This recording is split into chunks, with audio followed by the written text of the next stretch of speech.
Good morning, नमस्कार। मैं अमित सिंह, आप देख रहे हैं टाइम्स नाउ। नौ भारत देश और दुनिया की तमाम बड़ी और अहम खबरें लेकर हम हाजिर हैं। लेकिन सबसे पहले देखिए देश और दुनिया की वो बड़ी खबरें जो आपके लिए जानना जरूरी है।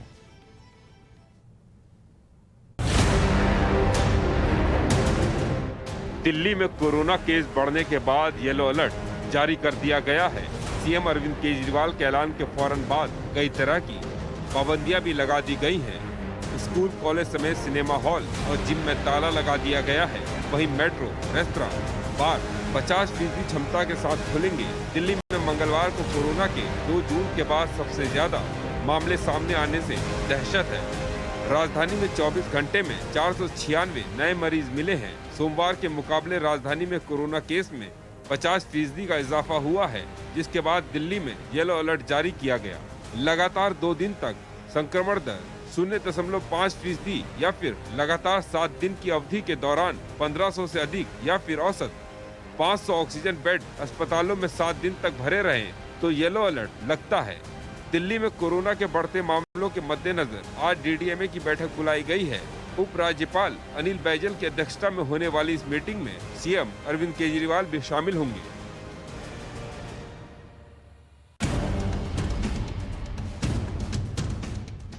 देश में कोरोना की तीसरी लहर की संभावना के बीच नए मामलों में काफी तेजी आई है। ये आंकड़े डराने वाले हैं। दिल्ली में कोरोना और ओमाइक्रॉन सिर उठा चुका है। अब हर दिन नए मामलों का रिकॉर्ड टूटने लगा है।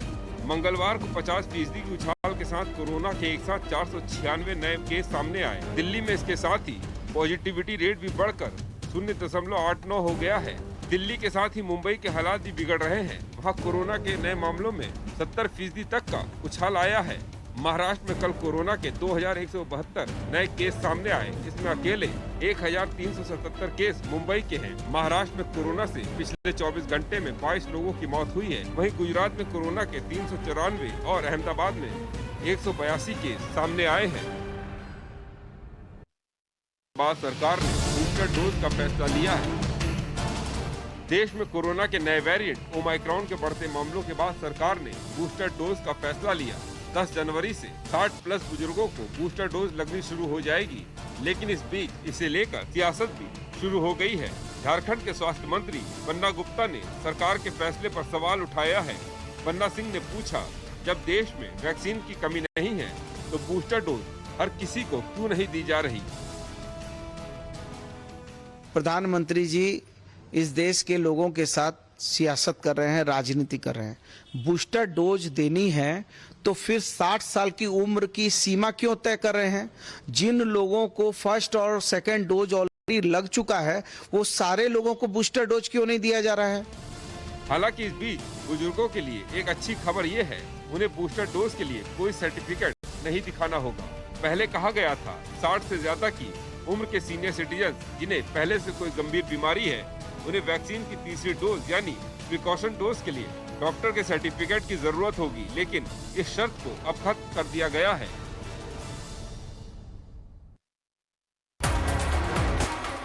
दिल्ली में पुलिस की बर्बरता के खिलाफ रेजिडेंट डॉक्टर्स की हड़ताल जारी है। डॉक्टर्स का कहना है, जब तक पुलिस वालों के खिलाफ एक्शन नहीं लिया जाता वो हड़ताल खत्म नहीं करेंगे। डॉक्टरों ने इमरजेंसी सेवा भी रोक दी है, जिसके कारण मरीजों को काफी परेशानी का सामना करना पड़ रहा है। इस बीच प्रोटेस्ट कर रहे रेजिडेंट डॉक्टर्स के साथ बात करने के बाद स्वास्थ्य मंत्री मनसुख मंडाविया ने कहा, मामला सुप्रीम कोर्ट में होने के कारण काउंसलिंग नहीं हो पा रही है। 6 तारीख को सुप्रीम कोर्ट में सुनवाई है। उसके पहले भारत सरकार की ओर से हम सुप्रीम कोर्ट में हमारा रिपोर्ट सबमिट कर देंगे और मैं अपेक्षा करता हूँ कि तुरंत ही काउंसलिंग स्टार्ट हो जाए। Resident doctors NEET PG counselling में देरी से नाराज हैं। इसी को लेकर सोमवार को उन्होंने विरोध में अपने लैब कोट एप्रन लौटा दिए और सड़कों पर मार्च निकाला। इस दौरान पुलिस से उनकी झड़प हुई थी।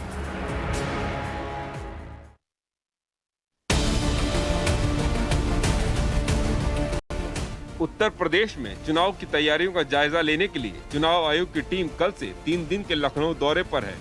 चुनाव आयोग की टीम मैराथन बैठकें कर रही है। इस दौरान हर एक मुद्दे पर निर्वाचन आयोग की टीम अधिकारियों के साथ साथ सियासी दलों के प्रतिनिधियों के साथ भी चर्चा कर रही है। चुनाव आयोग की टीम आज डीएम और एसपी से मिलेगी। इस महत्वपूर्ण बैठक में राज्य निर्वाचन कार्यालय और जिला निर्वाचन अधिकारियों के अलावा चुनाव आयोग के वरिष्ठ अधिकारी भी मौजूद रहेंगे। सुबह 9:30 से 1:30 बजे तक जिला निर्वाचन अधिकारियों, एसपी, आईजी के साथ बैठक है। इसके बाद दोपहर 3 बजे से 9 बजे तक जिला निर्वाचन अधिकारियों, एसपी, कमिश्नर और आईजी के साथ बैठक होगी। चुनाव आयोग की टीम का ये दौरा काफी अहम माना जा रहा है, क्योंकि इस दौरे के बाद जब निर्वाचन आयोग की टीम दिल्ली पहुंचेगी, उसके बाद यूपी में होने वाले विधानसभा चुनाव की तारीखों का ऐलान हो सकता है।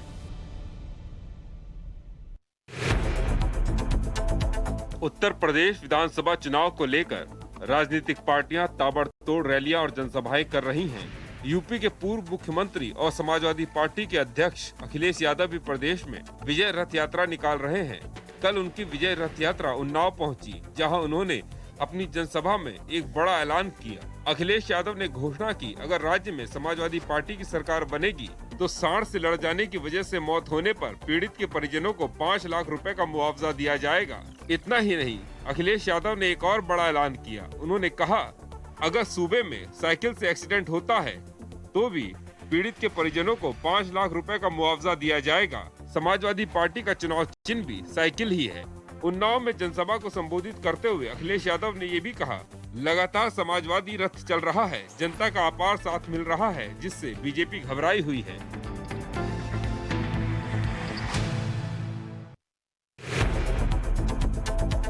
यूपी में चुनावी संग्राम में सीएम योगी आदित्यनाथ का ताबड़तोड़ एक्शन जारी है। आज सीएम योगी का लखनऊ, फर्रुखाबाद, अमरोहा और गोरखपुर में कार्यक्रम है। लखनऊ में सुबह 10 बजे सीएम योगी बेसिक शिक्षा विभाग में काम करने वाले रसोइयों और अंशकालिक अनुदेशकों से संवाद करेंगे। दोपहर 12 बजे सीएम योगी फर्रुखाबाद पहुंचेंगे, जहां 196 करोड़ की 174 विकास परियोजनाओं का लोकार्पण और शिलान्यास करेंगे। इसके बाद सीएम दोपहर 2 बजे अमरोहा पहुंचेंगे, जहां 43 करोड़ की 31 विकास परियोजनाओं का लोकार्पण और शिलान्यास करेंगे। इसके बाद शाम 4 बजे सीएम योगी गोरखपुर में ब्रह्मलीन महंत अवैधनाथ महाराज की प्रतिमा का अनावरण करेंगे। मुख्यमंत्री नगर निगम के सदन कार्यालय भवन का लोकार्पण और 525 करोड़ की 262 विकास परियोजनाओं का लोकार्पण और शिलान्यास भी करेंगे।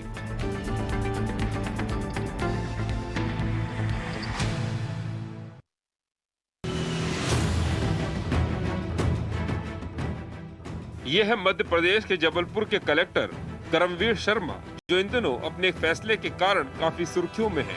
डीएम साहब ने लंबित शिकायतों के निपटारे सही समय पर नहीं हुए तो खुद की ही सैलरी रोक दी। आप भी ये सुनकर हैरान हो गए होंगे, लेकिन ये सच है। मुख्यमंत्री हेल्पलाइन पर आने वाली शिकायतों के निपटारे में देरी होने की सजा जबलपुर के डीएम ने खुद को दे दी। काम समय पर नहीं हुआ तो डीएम ने अपने साथ ही कुछ और अधिकारियों की दिसंबर महीने की सैलरी रोक दी। संज्ञान में आया था कि कुछ शिकायतें 100 दिन से अधिक वाली पेंडिंग पड़ी हुई हैं और कुछ कर्मचारी जो हैं वो ठीक से कार्य नहीं कर रहे थे, तो उनको फास्ट ट्रैक पे वर्क करने के लिए और पूरी संवेदनशीलता के साथ में व्यक्ति से संपर्क करके उनके निराकरण करने के हेतु निर्देशित किया गया है। उसी क्रम में कई लोगों के जो है वो वेतन रोकने के भी निर्देश दिए गए थे। चूँकि जिला प्रमुख मैं भी हूँ, इसलिए मैं भी अपना नैतिक दायित्व इसको समझता हूँ। हालांकि डीएम साहब का कहना है उनके फैसले के बाद काम में तेजी आई है और अब शिकायतों का निपटारा समय पर हो रहा है। कल से आज में ही मैंने रिव्यू किया है कि कई केसेस जो हैं संपर्क किए गए और डिस्पोजल किया गया है। आगे 7-8 दिन हम लोग और रिव्यू के इसमें रखेंगे कि ये प्रक्रिया यदि लगातार तेजी से चल रही है तो फिर उसके पश्चात 7 दिन बाद फिर पुनर्विचार होगा। कोई काम पूरा न होने पर कर्मचारियों की सैलरी रोके जाने की खबरें तो पहले भी सामने आती रही हैं, लेकिन पहली बार ऐसा हुआ है जब डीएम ने खुद अपनी ही सैलरी रोक दी।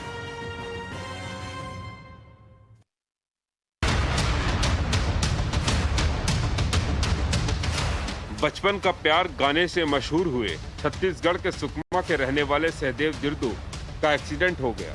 उनके सिर पर चोट आई है, जिसके बाद उन्हें जबलपुर रेफर किया गया है। इस दौरान सुकमा के एसपी अस्पताल पहुंचे और डॉक्टर से सहदेव का हाल जाना। घटना की खबर सुन छत्तीसगढ़ के मुख्यमंत्री भूपेश बघेल ने भी सुकमा कलेक्टर को फोन कर सहदेव का बेहतर इलाज सुनिश्चित करने का आदेश दिया। रैपर बादशाह ने भी सहदेव की जल्द स्वस्थ होने की कामना की। उन्होंने ट्वीट किया, सहदेव के परिवार और दोस्तों के साथ संपर्क में हूँ, वो अभी बेहोश है, अस्पताल के रास्ते में है, मैं उसके लिए खड़ा हूँ, आपकी प्रार्थनाओं की जरूरत है। बताया जा रहा है सहदेव दोस्तों के साथ दोपहिया वाहन पर सवार होकर शबरी नगर की ओर जा रहा था, तभी अचानक सड़क पर पत्थर और रेत से उनकी बाइक अनियंत्रित होकर पलट गई।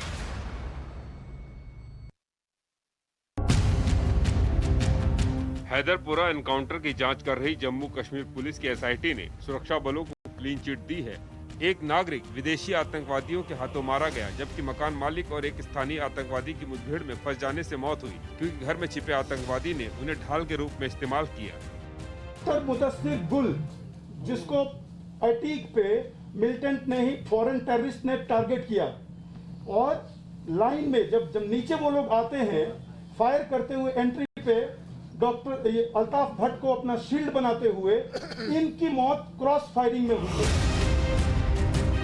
सुरक्षा बलों का एसआईटी क्लीन चिट पर जम्मू कश्मीर की पूर्व मुख्यमंत्री महबूबा मुफ्ती ने सवाल उठाए हैं। उन्होंने कहा, हैदरपुरा एनकाउंटर में एसआईटी की तरफ से सुरक्षा बलों को दी गई क्लीन चिट हैरान नहीं करती। हैदरपुरा में 15 नवंबर को एनकाउंटर में एक पाकिस्तानी आतंकवादी और 3 अन्य लोग मारे गए थे, जिनमें से एक की पहचान मोहम्मद अल्ताफ भट्ट के तौर पर हुई थी। भट्ट की एनकाउंटर साइट के पास हार्डवेयर की एक दुकान थी, वो सीमेंट डीलर भी था। भट्ट के परिवार ने हालांकि उसके आतंकवाद से कोई संबंध न होने का दावा किया था।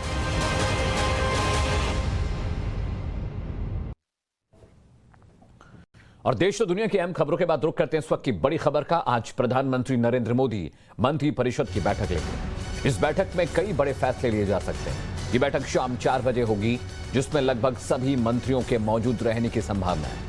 ऐसा माना जा रहा है कि बैठक में अगले साल की शुरुआत में होने वाले विधानसभा चुनावों को लेकर और ओमिक्रॉन के बढ़ते मामलों पर भी चर्चा हो सकती है। तो बड़ी खबर यह है कि प्रधानमंत्री नरेंद्र मोदी मंत्री परिषद के साथ एक बैठक करने वाले हैं। इस बैठक में तमाम अहम मसलों पर चर्चा होगी। साथ ही साथ जिस तरह से ओमिक्रॉन के मामले बढ़ते जा रहे हैं, कोविड का खतरा लगातार बढ़ता जा रहा है, इसे लेकर भी चर्चा हो सकती है। साथ ही साथ विधानसभा चुनावों को लेकर भी स्ट्रेटेजी पर प्रधानमंत्री नरेंद्र मोदी अपनी मंत्री परिषद के मंत्रियों के साथ बैठक करेंगे, बातचीत करेंगे।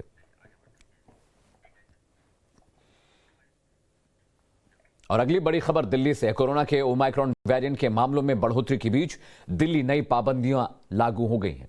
इसके तहत दिल्ली में रात 10 बजे से सुबह 5 बजे तक नाइट कर्फ्यू रहेगा। तो वहीं मेट्रो, रेस्टोरेंट, बार 50% क्षमता के साथ खुलेंगे। Cinema hall, spa, gym, multiplex, banquet hall, auditorium और स्पोर्ट्स कॉम्प्लेक्स तत्काल प्रभाव से बंद करने के आदेश दिए गए हैं। वहीं शादी समारोह में सिर्फ 20 लोगों के आने की अनुमति दी गई है। तो लगातार कोविड के बढ़ते मामलों के बीच दिल्ली सरकार ने पाबंदियां इंपोज कर दी हैं। इस पाबंदी के तहत जिम, स्पा, ये तमाम चीजें तत्काल प्रभाव से बंद कर दी गई हैं। साथ ही साथ अब शादी और समारोह वगैरह में भी सिर्फ 20 लोगों की परमिशन होगी। ना तो ऑक्सीजन की खपत बढ़ी है दिल्ली के अंदर, ना ही वेंटिलेटर्स की ज़्यादा ज़रूरत पड़ रही है, ना ही आईसीयू के अंदर ज़्यादा लोगों को जाने की ज़रूरत पड़ रही है। तो इससे ये जाहिर है कि जो लोग इससे नए ओमिक्रॉन से प्रभावित हो रहे हैं, वो लोग अपने आप ही घर के अंदर ही ठीक होते जा रहे हैं। तो चिंता करने की ज़रूरत नहीं है, जिम्मेदार बनने की ज़रूरत है। मैं पर्सनली व्यक्तिगत तरीके तौर पे एक मिनट नज़र रखे हुए हूँ सिचुएशन के ऊपर, और मैं समय समय पे आके आपके साथ बात करता रहूँगा। अगर कुछ भी खतरे की बात होगी, चिंता की बात होगी, सबसे पहले मैं आपको बताऊंगा। केस तेजी से बढ़ रहा है। संक्रमण रोकने के लिए अलग अलग शहरों में नाइट कर्फ्यू लगा दिया गया है। लेकिन इन सब के बीच एक सवाल जो खड़ा हो रहा है वो ये कि नाइट कर्फ्यू तो लगा दिया, लेकिन दिन में जो भीड़ नजर आ रही है उसे कैसे रोका जाएगा? क्या यह मान लिया जाए कि ओमिक्रॉन सिर्फ रात में फैलता है, दिन में नहीं?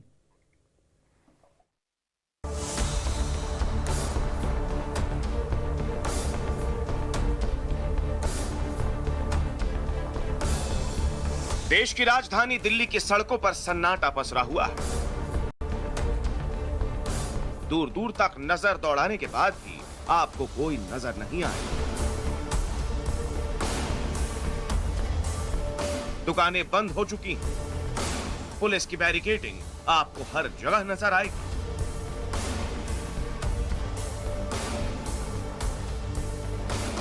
जो गलियां आपसे कुछ देर पहले ही लोगों की चहल पहल से भरी हुई थी, अब वो वीरान नजर आ रही है।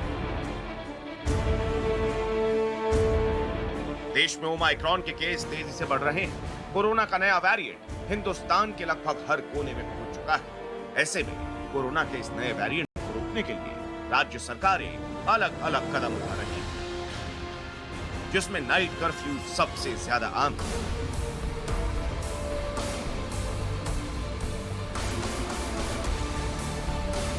नाइट कर्फ्यू यानी रात के एक समय के बाद आप घर से बाहर नहीं निकल सकते, मार्केट बंद हो जाएंगी, सड़कों पर आवाजाही नहीं होगी।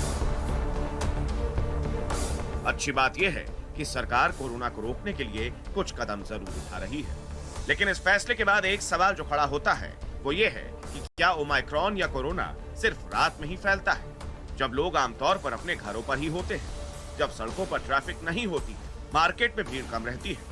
नाइट कर्फ्यू तो लगा दिया गया, लेकिन दिन की इन तस्वीरों का क्या, जब देश की राजधानी दिल्ली से लेकर कई अलग अलग शहरों में भीड़ वैसे ही आउट ऑफ कंट्रोल हो जाती है। कुछ दिनों पहले ही दिल्ली के सरोजनी नगर मार्केट से आया यह वीडियो रात का नहीं बल्कि दिन का है।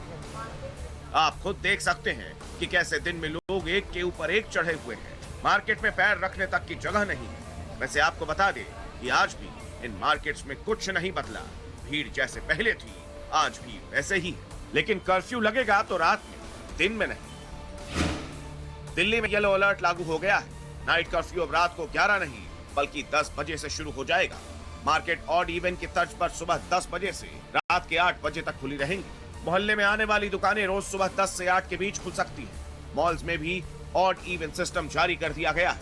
रेस्टोरेंट 50% लोगों के साथ सुबह 8 बजे से लेकर रात 10 बजे तक खुले रहेंगे। बार और पब्स में भी सिर्फ 50% तक लोगों के आने की इजाजत है, वो भी दोपहर 12 बजे से रात 10 बजे तक। यानी दिन में तो सब कुछ खुला रहेगा, लेकिन पाबंदियां लगेंगी तो सिर्फ रात को, क्योंकि दिन में तो ओमाइक्रॉन सोता है और रात को आराम से बाहर निकलता है। अब जरा उन लोगों की बात सुन लीजिए जिनके बिजनेस को इस नाइट कर्फ्यू की वजह से बड़ी चोट पहुंची है। हम लोग एक्चुअली पहले से खर्चा करके बैठे होते हैं ना, आर्टिस्ट भी हम बुला चुके हैं, पैसे जिसको दे दिए कौन वापस करता है आज के ज़माने में। तो ये अकास्मत डिसीजन मेकिंग जो है ना, without taking anybody into consideration, ये थोड़ा सा, फिर भी हम सरकार के साथ हैं, हम भी नहीं चाहते कोरोना फैले। तो जो सरकार निर्देश देगी हम फॉलो तो करेंगे, उसको रूल्स तो हमें फॉलो करने ही है, लेकिन दर्द तो पूरा है सीने में, अब क्या बताएं। नाइट कर्फ्यू की शुरुआत होने के बाद फैक्ट्री मालिकों को माल सप्लाई रुकने का भी डर सताने लगा है, तो वहीं मजदूरों को काम बंद होने का डर है। इंडस्ट्री फिर स्लो डाउन हो जाएगी, क्योंकि 11 बजे से नाइट कर्फ्यू लगा है और 11 बजे से ही नो एंट्री खुलती है। तो ये ट्रैफिक पुलिस हमारे ट्रक्स को आने वैसे नहीं देगी 11 बजे से पहले। 11 बजे के बाद कर्फ्यू लग जाएगा तो रॉ मटेरियल आएगा नहीं, और रॉ मटेरियल जितना अंदर होगा, इंडस्ट्री में रोलिंग रॉ मटेरियल होता है, कोई बहुत ज़्यादा स्टॉक होता नहीं, तो इससे हमारी प्रोडक्शन है सबकी डाउन होनी शुरू हो जाएंगी, और फिर सेल, और जो हम पिछले कोरोना से मार खाई थी, अब फिर से मार पड़ेगी हम सबको। गाड़ी चलाने का काम करने वाली ये शख्स माल लेकर आया। नाइट कर्फ्यू का पता था, लेकिन सोचा था कि गाड़ी निकल जाएगी, लेकिन अब रात को दिल्ली का माल नहीं लाएंगे। दिल्ली का माल नहीं लाएंगे, बाहर का ले आएंगे, बाहर तो चालू रहेगा ना। हाँ, पर बाहर भी आसपास बंद है, जिन राज्यों में खुला वहाँ लेके जाएंगे। वहाँ लेके आएंगे, दिल्ली में नहीं लेके आएंगे। दिल्ली के बाद अब आपको देहरादून की तस्वीरें दिखाते हैं। उत्तराखंड में नाइट कर्फ्यू लागू हो गया है। ऐसे में पुलिस ने चप्पे चप्पे पर अपनी नाकेबंदी शुरू कर दी।